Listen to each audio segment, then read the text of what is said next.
সুলেখা দেবীর দুই ছেলে মোহন এবং রতনের বিয়ে রচনা এবং দীপ্তি নামে দুটি মেয়ের সঙ্গে একই দিনে হয়েছিল। দুই বউ একটু সকাল সকাল ঘুম থেকে উঠে যায়, রান্না বান্না কোনো রকমে সেরে নেয়। সুলেখা দেবীর ছেলেরা অফিস চলে যাবার পর বৌমারা সারাদিন নিজেদের ঘরে শুয়ে বসে সময় কাটায়। প্রত্যেক দিনকার এই রুটিন তারা অভ্যেস করে নিয়েছিল। এর থেকে বেশি একটাও কাজ তারা করতেই চাইতো না।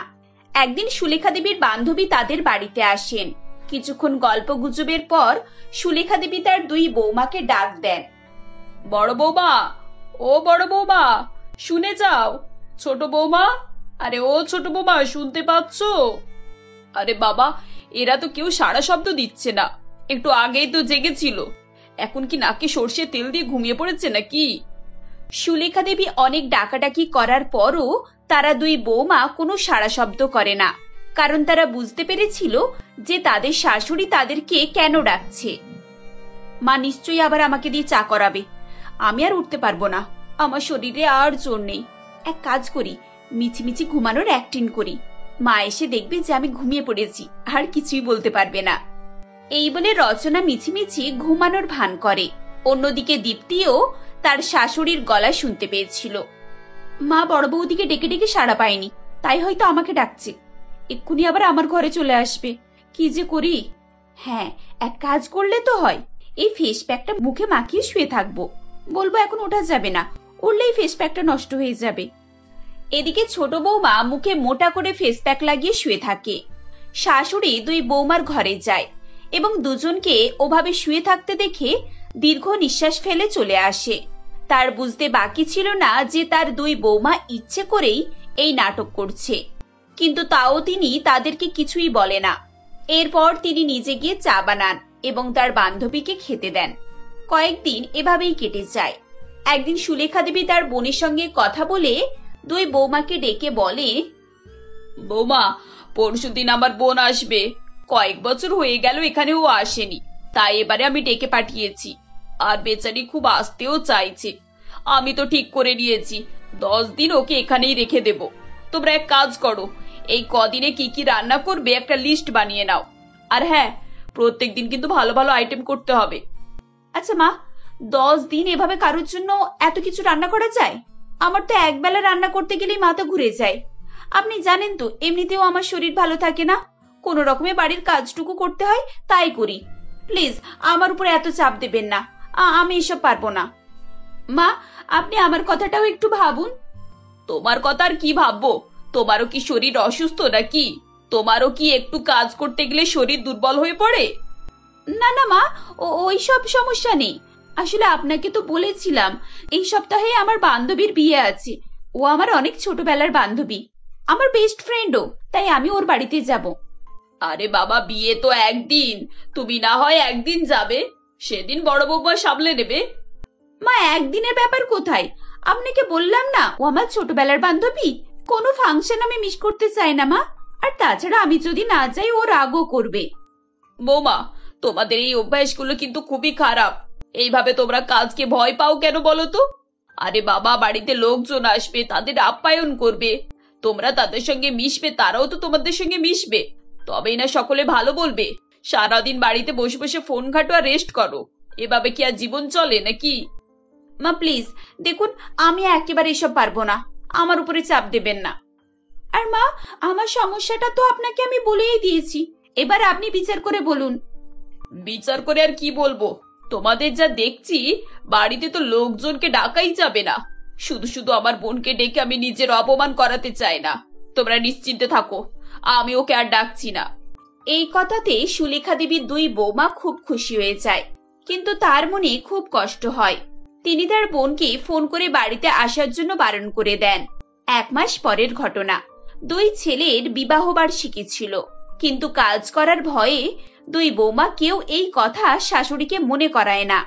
শাশুড়ির অত খেয়াল থাকে না, তারা এই দিনটিকে বাকি দিনগুলোর মতোই কাটিয়ে দেওয়ার চেষ্টা করে। 3 জন মিলে ডাইনিং রুমে বসে বসে টিভি দেখছিল। ঠিক এমন সময় রচনার পরিবার থেকে তার বাবা, মা চন্দনা দেবী, ছোট বোন এবং ছোট ভাই এসে হাজির হয়। আরে মা, বাবা, রূপা, বুবন, তোরা? হ্যাঁ দিদি, আমরা। তুই তো আমাদেরকে ইনভাইটই করলি না, তাই আমরাই চলে এলাম তোকে সারপ্রাইজ দেওয়ার জন্য। আচ্ছা, কেউ কি এরকম করে বল? নিজের বিবাহ বার্ষিকী আর নিজেই চুপচাপ বসে আছিস। আরে হ্যাঁ তো, আসলে না, আমারও তো মনে ছিল না। এসো এসো, তোমরা এসো, এসে বসো। রচনা তার বাপের বাড়ির লোকজনকে বসাচ্ছিল। এমন সময় দীপ্তির বাপের বাড়ির লোকজন, অর্থাৎ তার মা, দাদা বাদল, বৌদি মিঠু, ভাইপো ভাইজি এরা সবাই এসে হাজির হয়। আরে সোনা, রূপা, ময়ূর, কেমন আছো তোমরা? এসো এসো, ভেতরে এসো। কি ব্যাপার দীপ্তি, তুমি তো একবারও মেসেজের রিপ্লাই পর্যন্ত দিলে না। আমরা তো আসবো নাই ভেবেছিলাম, তোমার দাদা জোর করে আনলো। বলে ও সবসময় কাজে ব্যস্ত থাকে, তাই হয়তো রিপ্লাই দিতে পারেনি। আর বললো এসব নিয়ে রাগ করলে চলবে না। সত্যি বলো তো, কাজে ব্যস্ত ছিলে নাকি আমাদেরকে ইগনোর করছিলে? আসলে বৌদি, আমি তো তোমার মেসেজটাই দেখিনি। ফোনটা তো রুমের ভেতরে রয়েছে।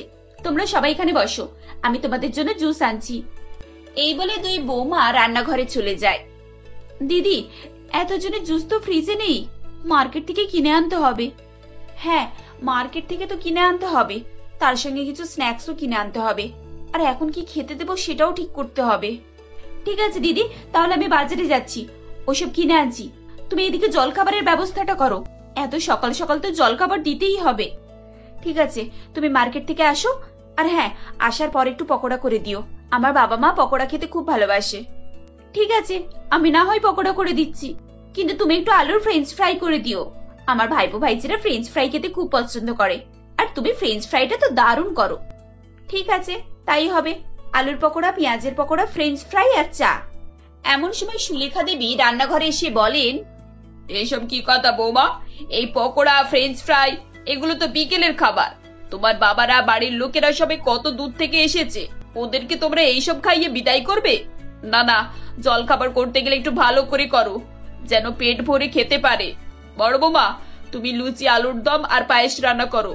আর ছোট বৌমা, তুমি একটু মোগলাই, চিকেন কষা, ডিমের ভুজি করো, সঙ্গে রায়তাও যেন থাকে। জল খাবার করতে গেলে একটু জমিয়ে করতে হয়। শাশুড়ির কথা শুনে দুই বৌমার মাথায় টেনশন শুরু হয়ে যায়, কিন্তু তারা বাধা দিতে পারে না। দীপ্তি বাজার থেকে সমস্ত কিছু কিনে আনে এবং তারপর তারা রান্না বান্না শুরু করে। 2 ঘন্টা রান্নাঘরে থাকার পর দুই বৌমা লুচি, পরোটা, আলুর দম এবং অন্যান্য সমস্ত খাবার নিয়ে টেবিলে সাজিয়ে রাখে। খাবার খাওয়ার পর সবাই আরাম করে সোফায় বসে টিভি দেখতে শুরু করে। দীপ্তি রচনাকে বলে, দিদি, আমার খুব ক্লান্ত লাগছে, এরা সবাই চলে গেলে আমি একটু আরাম করে নিচের ঘরে ঘুমাবো। আজকে আর দুপুরবেলা খেতে উঠতেও পারবো কিনা তা জানি না। তুমি দুপুরের কথা বলছো? আমি তো ভাবছি রাত্রিবেলাও উঠতে পারবো না। যাই হোক, এখন আমাদের কাজ শেষ, শুধু বাসনগুলোকে ধুয়ে ঘরটা মুছে নিলেই হবে। এমন সময় রচনার মা চন্দনা দেবী রচনাকে ডেকে বলেন, কিরে, তোদের রান্না বান্না কত দূর? আমরা কিন্তু খেয়ে আবার বেলাবেলি বেরোবো, বেশি দেরি করব না। মানে, তোমরা কখন বেরোবে?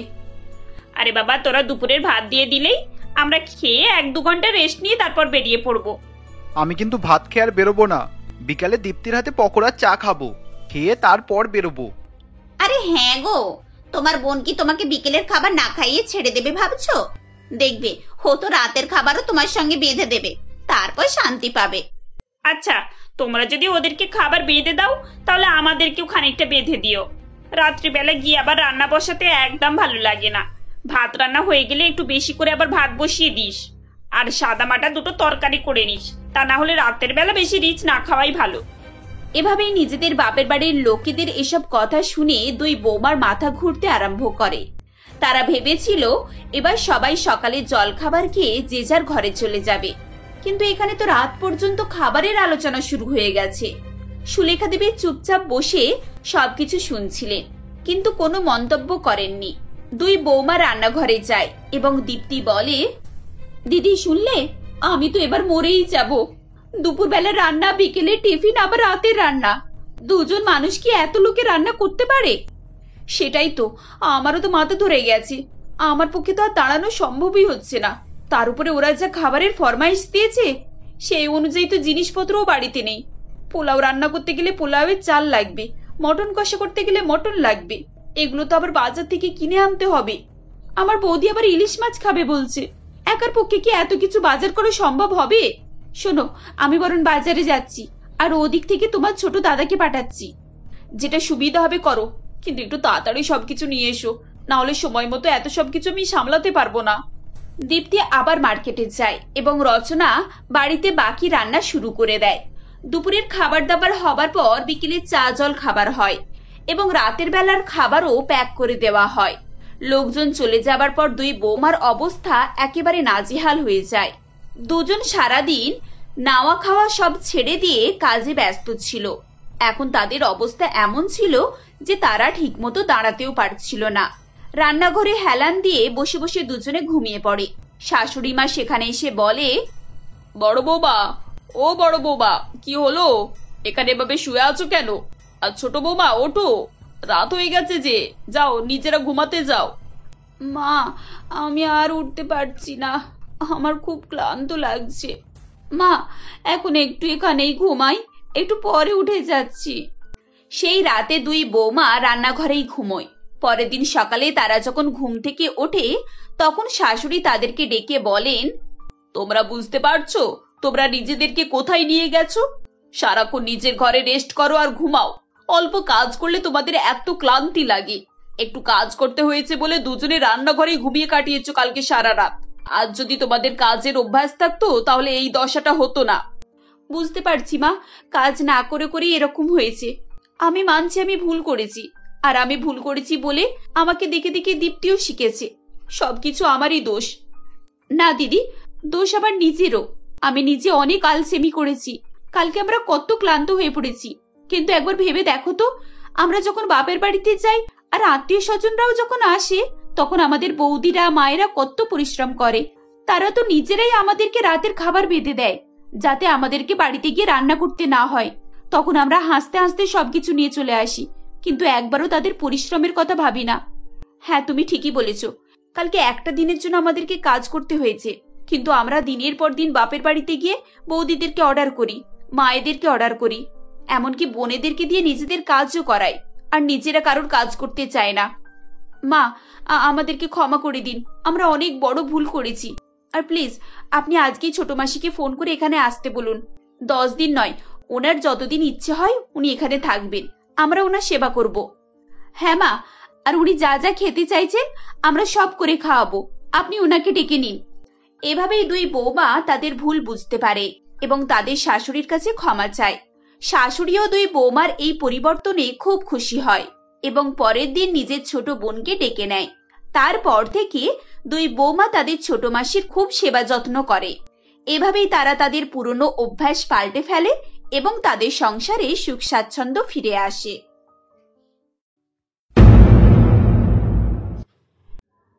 এটা ছিল বহরমপুর গ্রামের ঘটনা, যেখানে রতন নামে এক মাংস বিক্রেতা বাস করত এবং সে ওই গ্রামের একমাত্র মাটন বিক্রেতা হওয়ায় তার ব্যবসা খুবই ভালো চলছিল। আর সে বেশ কম দামে সততার সঙ্গেই মাংস বিক্রি করত, যার ফলে লোকজন তার প্রতি খুবই সন্তুষ্ট ছিল এবং প্রতিদিনই লাইন দিয়ে মাংস কিনে নিয়ে যেত। এমনই একদিন সকালে সে মাংস বিক্রি করছিল, তখন এই যে রতন ভাই, খাসির মাংস কত করে দিচ্ছ? না মানে শহরের বাজারে প্রতি কেজিতে 50 টাকা বেশি হয়ে গেছে, তা তোমার কাছে কত দাম আছে শুনি? এই যে বাবু, আমার কাছে দাম বাড়েনি, মানে আমি 200 টাকা করেই কেজি দিচ্ছি, আর আমি কমেতে পাচ্ছি, তাই আমার দাম বাড়ানোর প্রয়োজন পড়েনি। এখন তোমরা জানোই তো যে আমি কেমন ব্যবসায়ী। হ্যাঁ, তা জানি বই কি। তাহলে ঠিক আছে, আমাকে 2 কেজি মাংস দাও, এমনিও 200 টাকা মানে কম দামেই পাচ্ছি। তাহলে রতন ভাই আমাকে 4 কেজি মাংস দাও, যদিও আজ আমার মেয়েকে দেখতে পাত্রপক্ষ আসবে, আর হ্যাঁ, ভালো ফ্রেশ মাংস দেবে, বুঝলে? আরে বিশুদা, আমি কি কখনো খারাপ মাংস বিক্রি করেছি নাকি? তুমি আজকে আমার এই মটন নিয়ে যাও, আর দেখবে পাত্রপক্ষ খেয়ে বিয়েতে অমত হতেই পারবে না। রতনের মুখে এরকম হাস্যকর কথা শুনে তখন ওখানে উপস্থিত সকলেই খুবই খুশি হয়ে যায়, আর এভাবেই করে সকলের সঙ্গেই হাসি খুশিতে রতন দিন কাটাচ্ছিল।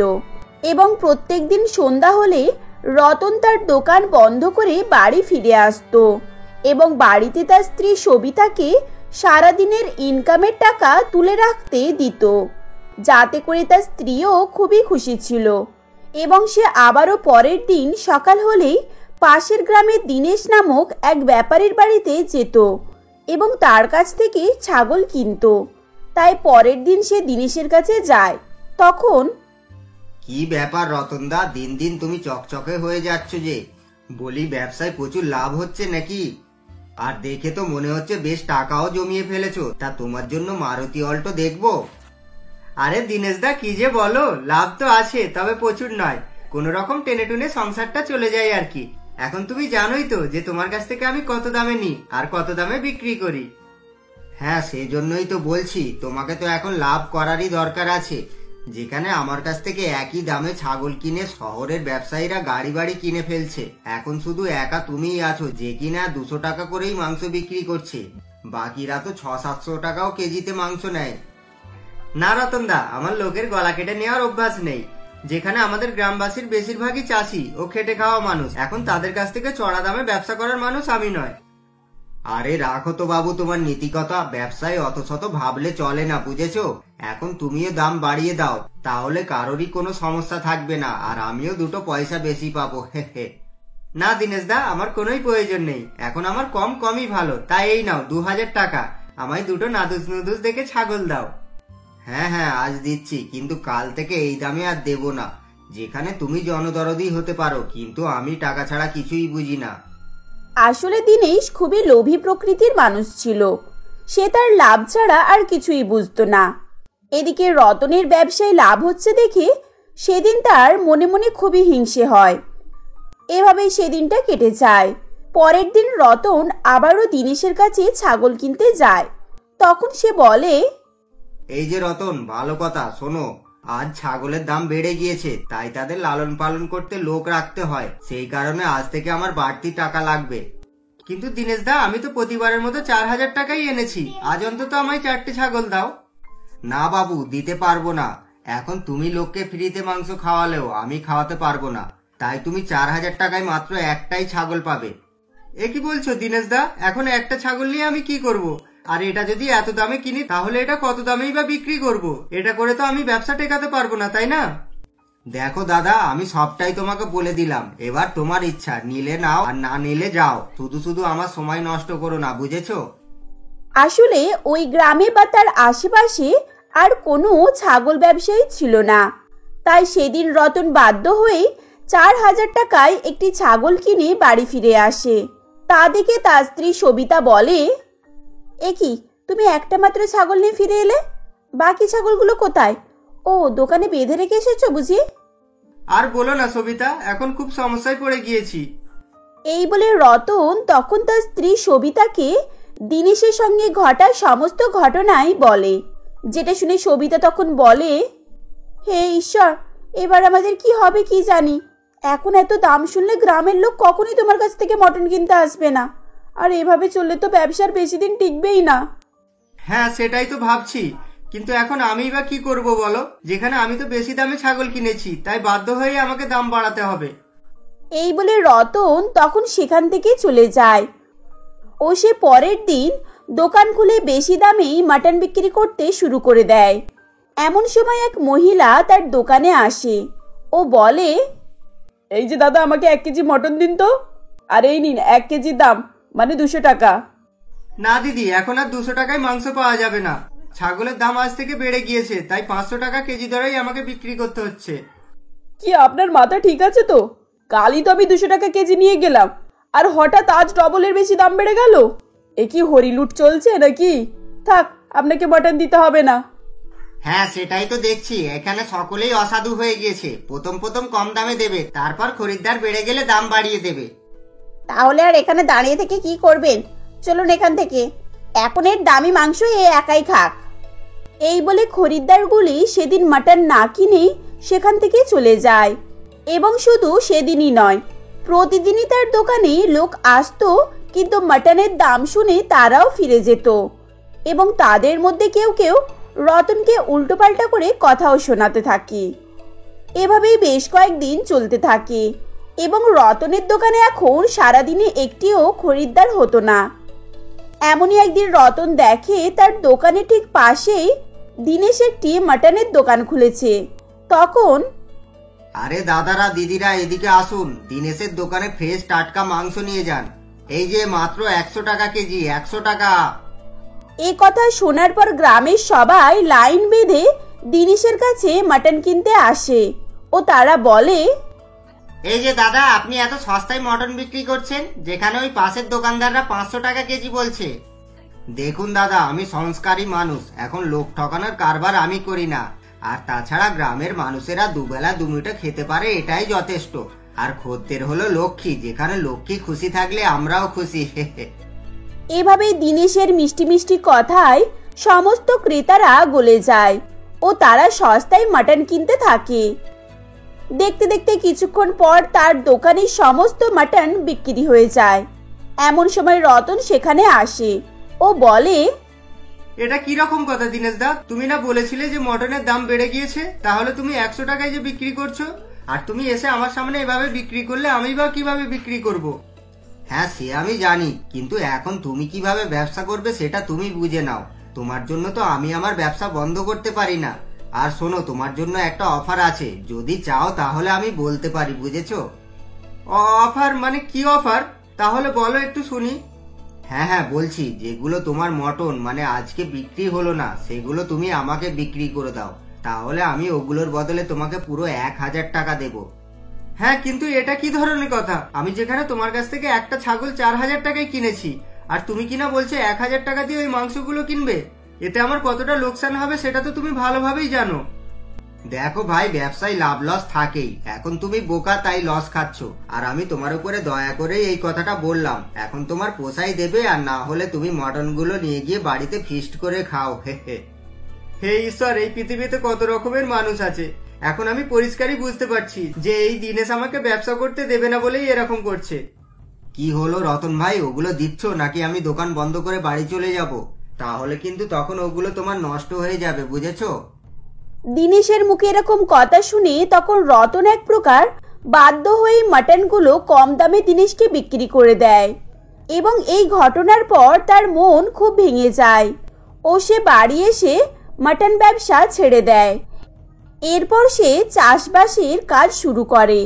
চাষবাসের পাশাপাশি দুটো একটি করে ছাগল পুষতে থাকে। এভাবে কিছুদিন যাওয়ার পর ছাগলগুলো বেশ বড়সড় হয়ে গিয়েছিল।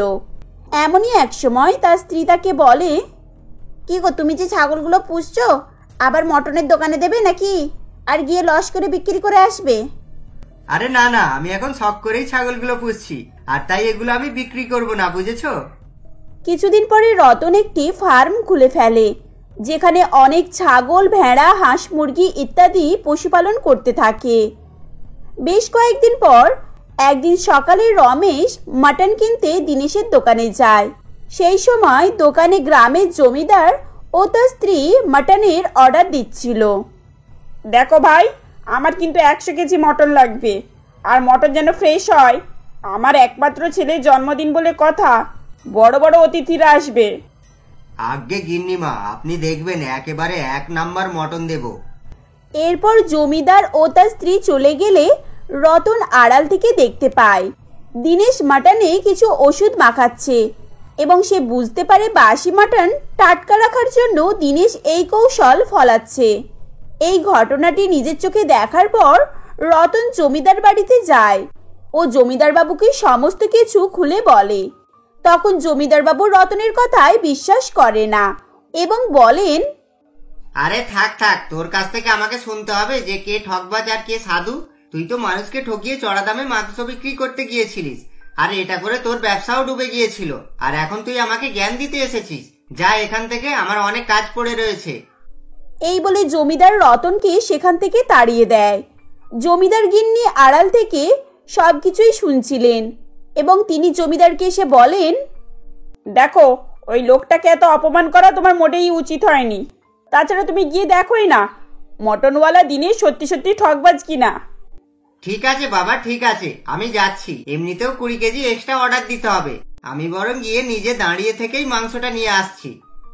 এরপর জমিদার বাবু যখন দিনেশের বাড়িতে যান তখন তিনি দেখতে পান দিনেশ আগের দিনের বাসি মাটনে ওষুধ মাখিয়ে রাখছে। এই কাজ করতে দেখে জমিদার বাবু সঙ্গে সঙ্গে পুলিশকে ফোন করে ডাকেন এবং পুলিশ এসে ওই ওষুধ মাখানো মাংস পরীক্ষা করে ও দিনেশকে অ্যারেস্ট করে। আপনি এটা খুব খারাপ কাজ করলেন জমিদার বাবু। এখন আমিও দেখছি আপনি একদিনের মধ্যে এত মটন কোথা থেকে পাও। শেষে সেই আমার কাছ থেকেই কিনতে আসতে হবে, এটা শুনে নিন। আচ্ছা আচ্ছা, সে নিয়ে তোকে ভাবতে হবে না। তুই এখন ঠকবাজ সেটা আমি ভালোভাবেই বুঝে গিয়েছি। আর আমাকে রতন এটা আগেই বলেছিল। আমি তো আগে ওর কথা বিশ্বাস করিনি, কিন্তু এখন সচক্ষে দেখে সেটা প্রমাণিত হয়ে গেল। এরপর জমিদার বাবু বাধ্য হয়ে রতনের কাছে যান এবং তার কাছে ক্ষমা চান। এরপর বলেন, রতন, তুমি আমাকে ক্ষমা করো ভাই। আমি তোমাকে অপমান করে বড় ভুল করেছি। এখন তুমি পারলে আমাকে এই বিপদ থেকে উদ্ধার করো। হ্যাঁ, কিন্তু বাবু আমি কিভাবে উদ্ধার করব, যেখানে আমি তো মাংসের কারবার অনেকদিন আগেই ছেড়ে দিয়েছি। হ্যাঁ সে জানি, আর তাই তো তোমার কাছে এসেছি। এখন তোমার ফার্মে অনেক কটা ছাগল রয়েছে দেখছি, ওগুলো থেকে আমাকে 100 কেজি মাংসের ব্যবস্থা করে দাও। আর না হলে অতিথিদের সামনে আমি অনেকই অসম্মান হব, আর এতে করে আমার মান সম্মান ধুলোয় মিশে যাবে। এরপর রতন তার ফার্ম থেকে 100 কেজি মাটন জমিদার বাবুকে বিক্রি করে। কিছুদিন পর জমিদার বাবু খুশি হয়ে রতনকে একটি বড় মাটনের দোকান খুলে দেন ও গ্রামের সবাইকে বোঝান যে রতন একজন সৎ এবং নিষ্ঠাবান ব্যবসায়ী। এরপর থেকেই সবাই আবার রতনের দোকান থেকে মাটন কেনা শুরু করে।